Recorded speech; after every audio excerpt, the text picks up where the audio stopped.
Daniel Boulu, bonjour. Alors, vous êtes un garçon du coin, de la région de Lyon et des environs, mais vous êtes maintenant expatrié à New York comme chef, triplement étoilé, et puis vous nous revenez à Lyon pour recevoir une récompense de plus. C'est un événement exceptionnel ce soir parce que c'est peut-être la première fois que je me retrouve, c'est en fait la deuxième fois, puisque la dernière fois c'était au Lion Vert avec Philippe Govreau il y a 10 ans, où on avait fait un double événement, une double soirée. Je me rappelle. C'est vrai. Et pour moi, c'est un souvenir inoubliable parce que j'avais eu le plaisir de cuisiner pour les Lyonnais. Quelque chose que je n'avais pas fait depuis que j'étais apprenti chez Nandron. Et cette fois, d'être honoré par mes collègues, et je trouve que c'est flatteur. Mais on vous a revu entre-temps, vous étiez venu à Lyon oui, avec Benoît de Valicourt, mais le Bocuse bien sûr, avec Benoît de Valicourt qui s'occupait ou qui s'occupe toujours encore du comité Colbert des entreprises de luxe. Oui aussi, bien sûr, et puis on les voit de temps en temps à New York aussi, ils se distinguent assez bien, et puis je suis le président des Lyonnais de New York aussi, qui est quand même une association qui regroupe 750 Lyonnais. À New York. Ah ouais, non, tout à fait. Et puis un peu ses environs. Et non, mais ce soir, je tiens à remercier Christophe Marguin, Pierre Orsi, et puis cette association des Toques Blanches, parce que je pense que malgré tout, on a besoin d'être... je pense que c'est la reconnaissance du talent tel qu'il le présente. Du travail ici, également. Du travail à travers tous les trophées ici.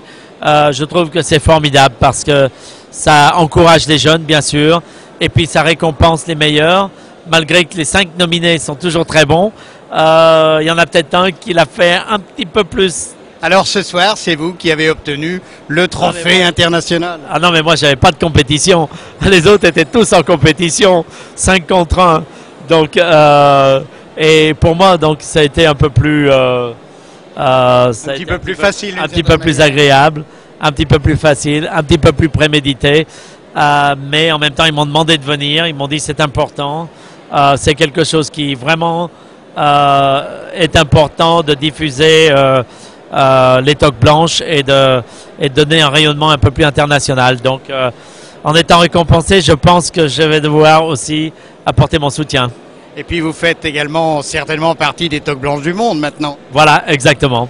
J'avais déjà eu, durant le Bocuse d'Or 2009, j'avais eu un certificat des Toques Blanches du monde. Donc là, c'est la consécration. Je m'en rappelle, il vous avait été remis dans le magasin Blancpain. C'est vrai, voilà, exactement. Quelle est l'activité de Daniel Boulu à New York, alors à part le gastro étoilé?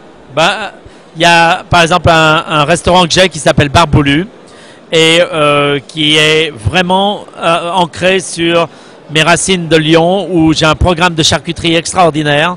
On a environ une vingtaine de charcuteries artisanales, tout fait maison, avec les meilleurs porcs du Missouri en fait. Et puis la carte des vins est composée de Bourgogne, Beaujolais, Rhône, Nord et Sud. Et principalement et de tous ceux qui s'inspirent de cette région pour faire du vin. Donc c'est un petit peu mon côté lyonnais là. Et puis bien sûr il y a Café Boulu qui était là où je suis né à Saint-Pierre-de-Chandieu et où j'ai créé ce restaurant qui est un restaurant gastronomique, mais en fait que j'appelle un café. Il y a le restaurant Daniel et puis il y a aussi DB Bistro que j'ouvre à Singapour. J'en ai un à Vancouver. Café Boulu, il y en a un à Palm Beach. On ouvre un DB Bistro à Miami. Et puis, il y a aussi DBGB, le dernier, où c'est vraiment hommage à la saucisse et à la bière. Mais j'ai 15 différentes saucisses sur la carte de tous les pays.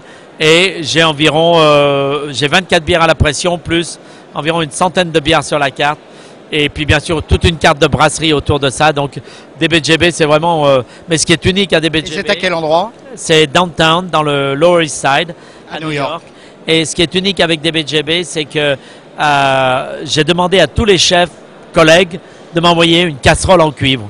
Et bien sûr, le premier qui me l'a envoyé, c'est Paul Bocuse. Il m'a envoyé une braisière de 50 kilos. C'est impossible à soulever, une vieille braisière d'antan en cuivre. Et elle est magnifique, elle est devant là. Mais j'ai tous mes collègues qui sont exposés tout autour du restaurant. Et je trouve que ça a une âme extraordinaire. Daniel Boulud, la dernière fois que je vous ai rencontré à New York, vous étiez encore le chef du cirque. Et ce jour-là, il y avait 3 anciens présidents de la République des États-Unis chez vous. Ben, j'en ai servi d'autres depuis, mais c'est vrai qu'il y avait Carter, il y avait bien sûr, à l'époque, il y avait George Bush, je pense. Le père. Le père, et puis il y avait aussi Reagan. Qui était là, et Nixon venait très souvent aussi. Mais bon, depuis, j'en ai servi pas mal d'autres. J'ai servi Obama, j'ai servi Clinton, bien sûr, bien de fois. Eh bien, Daniel Boulud, une activité chargée. Vous êtes revenu spécialement de New York, aller-retour. J'espère que vous n'aurez pas le jet lag pour ces 3e trophées de la gastronomie et des vins. Le petit mot de la fin, Daniel. Oh, le petit mot de la fin, c'est aussi que j'ai ma famille ici qui sont très fiers de moi et qui sont venus m'honorer ce soir aussi. Et ça me touche beaucoup. Je crois que c'est ce qui vous fait le plus plaisir. Merci à vous, merci Daniel, et bon retour aux States. Merci.